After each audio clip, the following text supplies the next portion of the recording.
Here's a guy who thinks that math is evidence of God. I never thought that you'd be able to prove the existence of God from math, but I took a look into this and I was absolutely amazed by what I discovered. I remember at one point the question came to me, and this was kind of a key question for me. If the physical universe were to collapse into non-existence, would it still be true that 2 plus 3 equals 5? No, it wouldn't be false either, though. It would be meaningless. There would no longer be any concept of 2 or 3 or 5, because those are ideas that exist in our heads, and if our heads are gone, so are the concepts. This question is like the question, if the universe collapsed, would bachelors still all be unmarried? No, because there wouldn't be any bachelors at all. Statements like these wouldn't be false because they would have to exist in some form to be true or false. And if so, why? Well, clearly God must be keeping correct mathematical statements from being false. Without his existence, up would be down, black would be white, and 3 plus 2 would equal 7 for some reason, right? To think this way is to assume that the default state of reality is chaos, and stability can only exist if it is deliberately kept in place by a conscious entity. This is an entirely baseless assumption. Now, all this began for me when I was reading a book by Thomas Nagel, who's an agnostic philosopher, and he's talking about the problem of consciousness, and he's basically saying there's two different kinds of things in the world. There's mental things, and then there's material things. No, they are not. There are no mental things. There are mental events, which are physical because they're carried out by a physical brain. And I remember the question just popped up, well, why would those mental things be there? And he's talking about the problem of consciousness, so our thoughts. But then that led me to a related issue, and that's abstract objects, like numbers, for example. Where do they come from? They are ideas which are made up by humans. Numbers don't have their own ontology any more than days of the week or fictional characters. And I discovered there's this whole tradition of thought that has argued that these seemingly eternal truths imply some kind of eternal mind. Now, given that they are not eternal truths, they would not need an eternal mind. I know that that whole way of thinking can seem like a stretch right off the bat, but I want to share 3 different aspects of math that I think don't necessarily prove theism, but I think they suggest theism or something like theism. They suggest some kind of metaphysically stable ultimate reality. Another way you could put it is these are 3 things that are just kind of curious and inexplicable on a naturalistic view. So the first is math's permanence. Most human beings throughout history have thought of math as existing independent of human minds. If that's the case, then most people throughout human history have been wrong. Numbers do not exist as woo-woo Platonic forms. Even Aristotle understood this to be nonsense. So when you're doing math, it's like discovery, not like invention. You're an archaeologist excavating.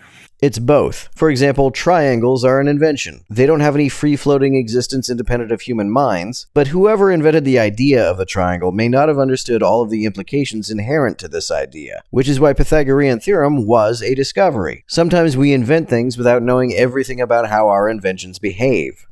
Not an architect building. And this view can broadly be called mathematical realism. It's the most intuitive view, it's the most common view throughout human history.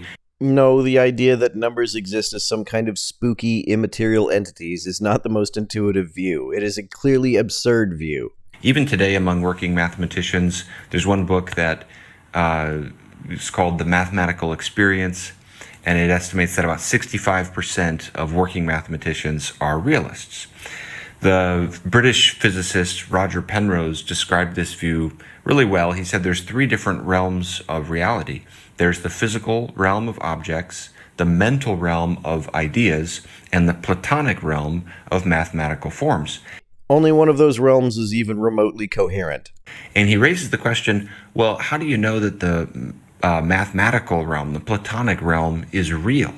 And he's talking about in what sense it is real. And he says, to me, that one is the primary world.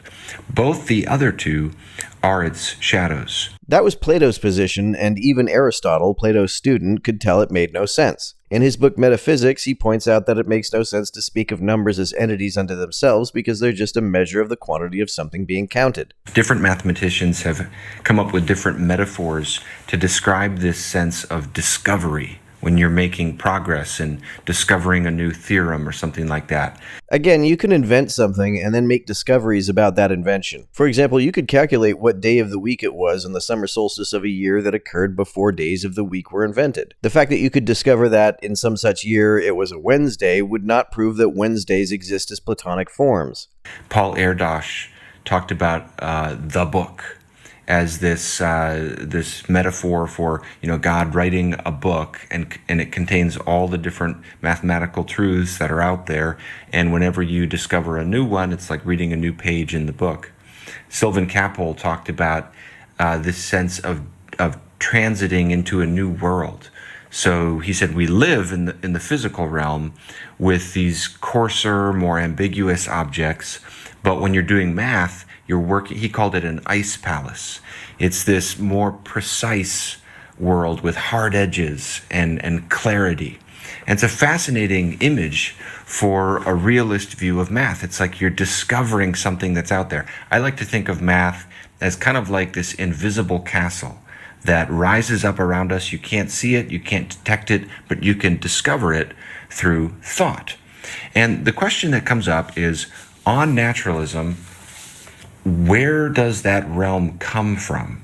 It doesn't exist. But even if it did, if it is truly eternal, then it wouldn't come from anywhere, would it? Eternal things, by definition, have always been here and therefore didn't come at all. If, the physical world is in constant flux and change, so how did it produce this mental realm of kind of permanent truths and hard edges? It doesn't have permanent truths. As I explained in the beginning of the video, in the absence of cognitive processes, statements cease to have any meaning and thus any truth.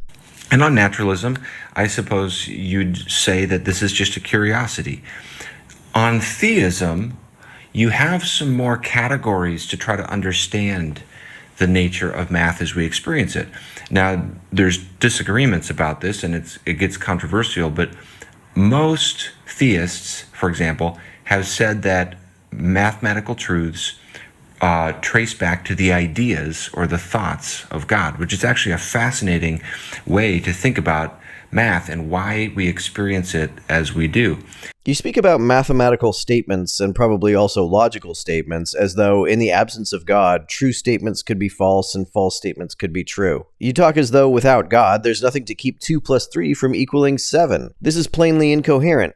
And that relates to the second characteristic of math that I've been thinking about, and that is mathematical beauty. It's amazing how many mathematicians describe the experience of mathematical truths as uncovering a kind of beauty, some even talking about it as a kind of transcendent experience. And it's the same question of, on naturalism, why does math have that particular feeling to it? Literally anything can produce that feeling in someone. Like anything else, math produces a sensation of beauty in some people and not in others. Insofar as math is more commonly considered beautiful than other things, I think that may be due to the fact that it's clear and there's an evolutionary advantage to being attracted to mental clarity. This kind of alluring, otherworldly quality to it.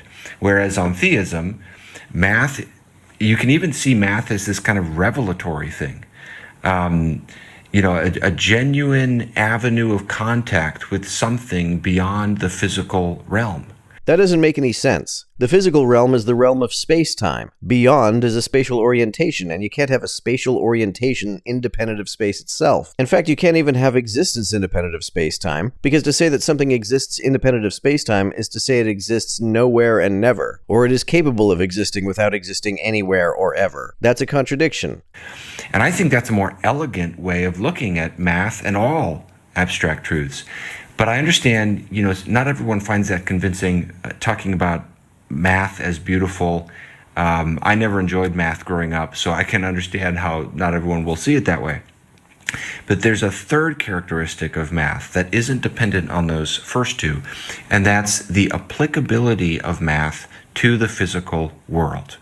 In 1960, Eugene Wigner famously argued that the enormous usefulness of mathematics and the natural sciences is something bordering on the mysterious, and there's no rational explanation for it. Math was invented for the specific purpose of describing the physical world. It's not, therefore, very mysterious to me that it does so effectively.